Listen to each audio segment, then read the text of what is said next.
Здравейте, скъпи приятели, и добре дошли в моя YouTube канал My Stardust Wish. Днешната тема ще бъде една общ ридинг и тя е: какво иска да ви каже той или тя, което премълчава. Какво иска да ви каже намисления човек?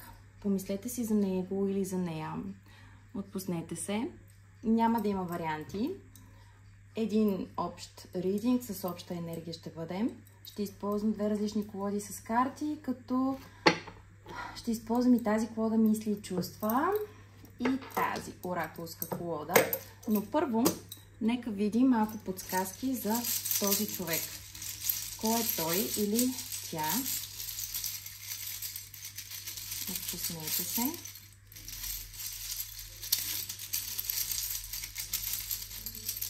Да видим.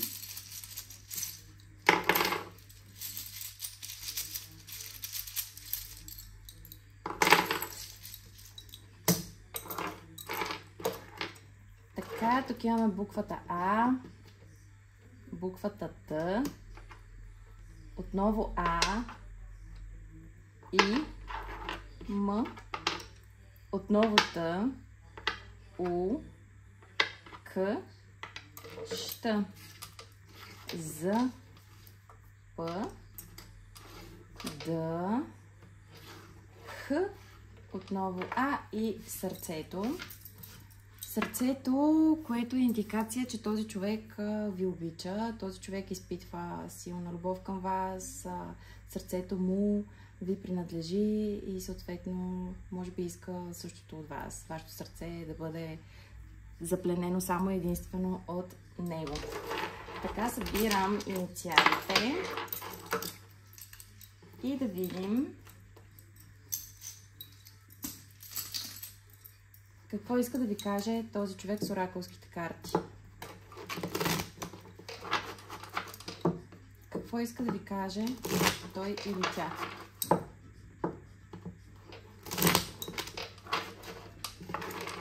Да видим какво иска да ви каже той или тя.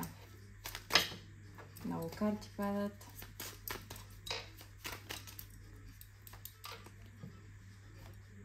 Притеснявам се да се свържа с теб. Не успях да те допусна да стигнеш близко до мен. Искам да ти кажа как се чувствам.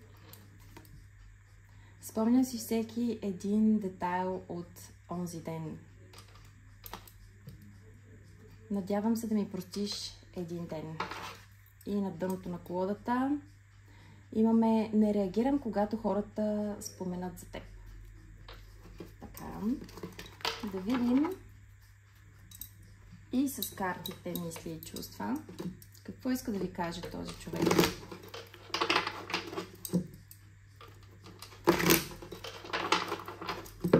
Какво иска да ви каже той или тя. Ако не ви се чака с тези послания, може да преминете директно към таро ридинга. Ще оставя отдолу връзка, която да цъкнете и директно да стигнете до тарото. Да видим какво иска да ви каже той или тя. Обща енергия, моля ви, кажете какво иска да каже той или тя.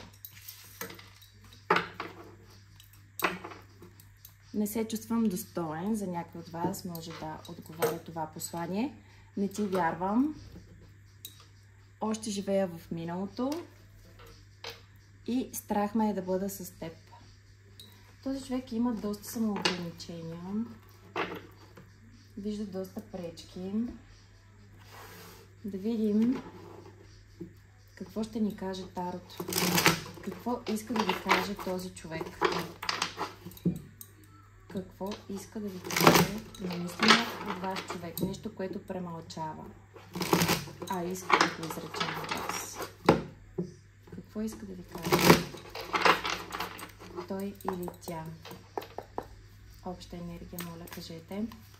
Какво премълчава той, но иска да ви го каже?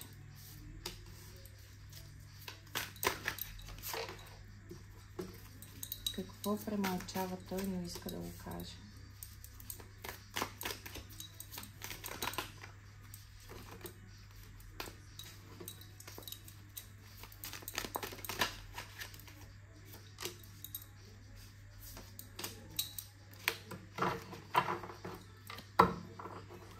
Имаме Judgment на дъното на колодата. Това, което този човек иска да ви каже, е едно доста така силно послание. Тук имаме много чаши. Тук имаме една далечна звезда.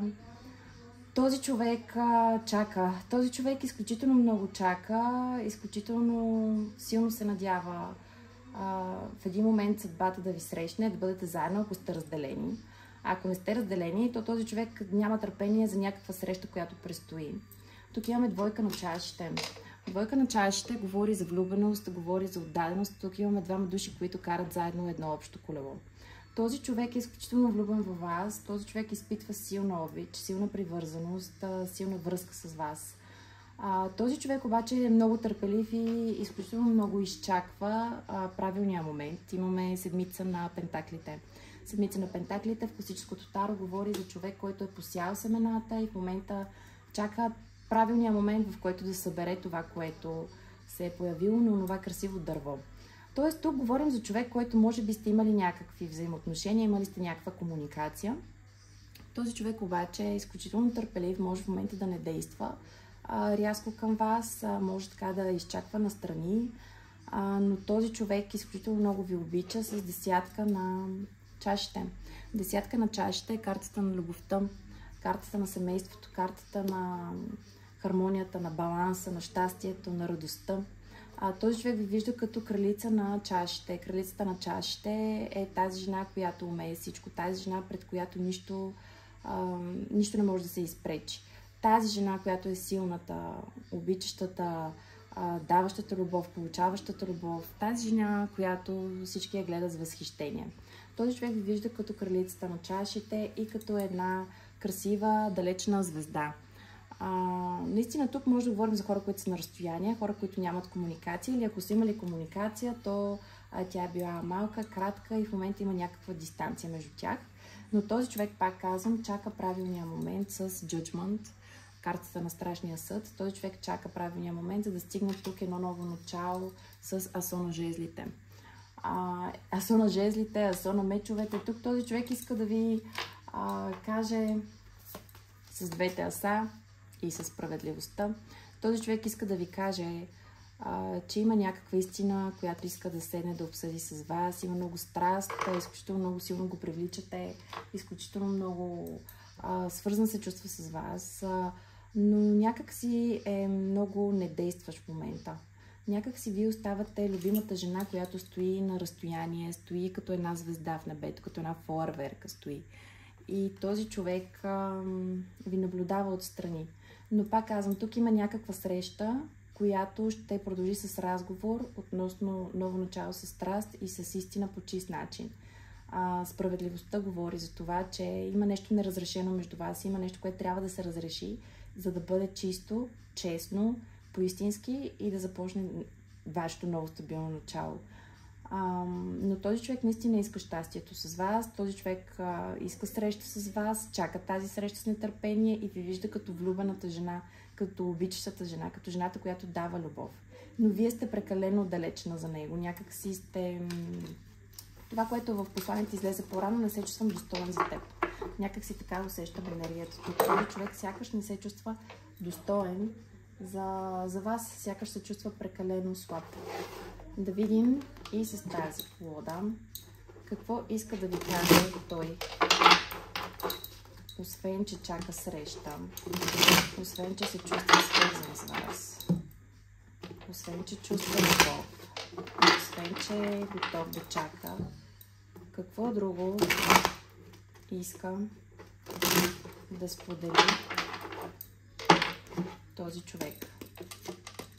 Какво иска да каже? Какво иска да каже той или тя на хората, които гледат този рейдинг?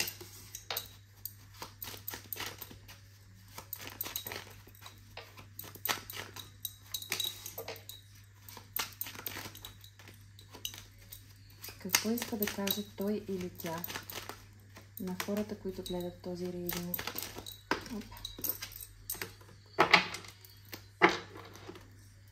Рицар на жезлите имаме на дъното на колодата.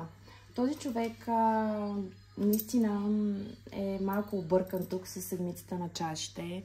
Този човек наистина се чувства раздвоен, разстроен, не знае по кой път да мине, има изключително много илюзии, възможно е много да мечтае за вас, възможно е всякакви сценарии да разиграва в главата си. Но този човек иска победа с вас, този човек иска победа и е готов да я постигне на всяка цена. Този човек е възможно да е някой от вашето минало с шестица на чашите, възможно е наистина тук с крал на чашите, ето го краля, в предишната колода излезе кралицата. Възможно е да е някой, с който сте имали връзка, някой, който ви е дал любовта си и вие на него, но тук този човек, това, което иска да ви каже е, че ще дойде. Със сигурност ще дойде, просто изчаква да минат тези негови сценарии и филми, които се разиграват в главата му, изчаква да мине определен период с осмицата на мечовете, изчаква да мине този период, покрил се в момента, но ще дойде. Трябва му време. И когато дойде и си стъпи на краката, ще дойде по един страстен начин, по един бърз начин, по един начин, по който на всяка цена ще иска победа с шестицата на жезлите. Този човек е възможно да ви потърси в интернет или по телефона да ви прати съобщение, да ви се обади или да имате някаква такава среща, която да бъде неочаквана, такава, която вие да не очаквате и той да не очаква. Но да имате някакъв контакт с този човек в близко бъдеще. Това, което иска да ви кажа, че си спомня си за миналото, спомня си за това, което сте имали, спомня си за нещата, които сте преживяли заедно.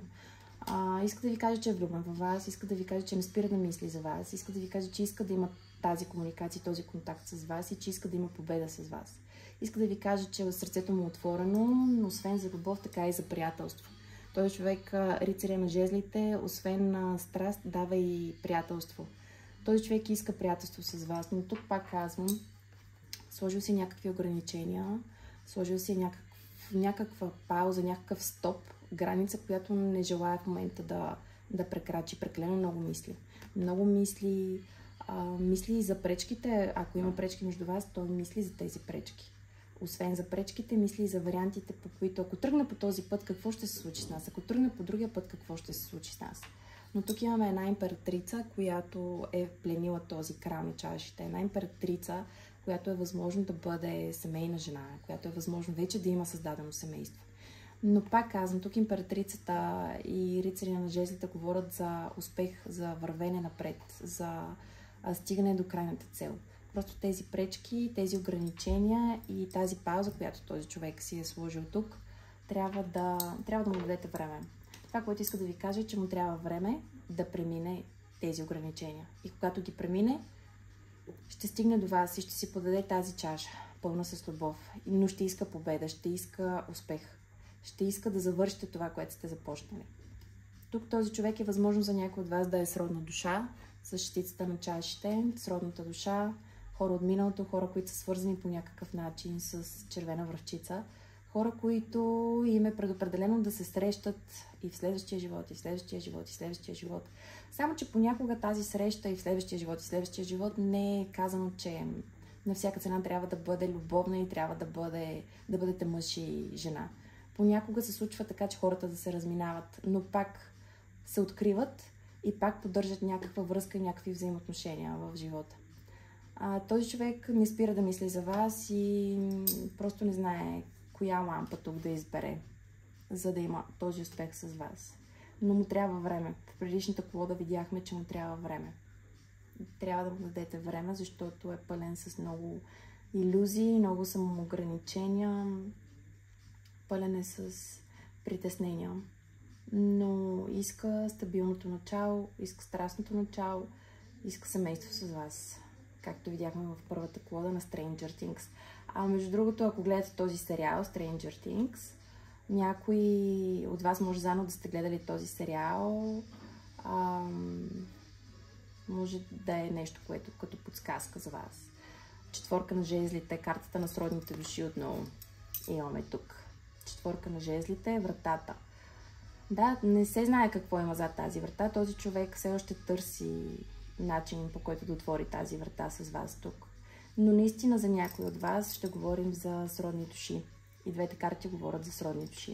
Много силна връзка, много силни взаимоотношения има тук. този човек не спира да мисли за вас. Мили хора, това беше от мен. Пожелавам ви късмет, успех, пожелавам ви щастие. Давайте ми идеи за ридинги, така че да мога да помагам по някакъв начин. Имам нужда да помагам. И ако успявам да помагам по този начин на повече хора, ще съм много щастлива и много доволна. Пожелавам ви успех, много щастие и бъдете здрави!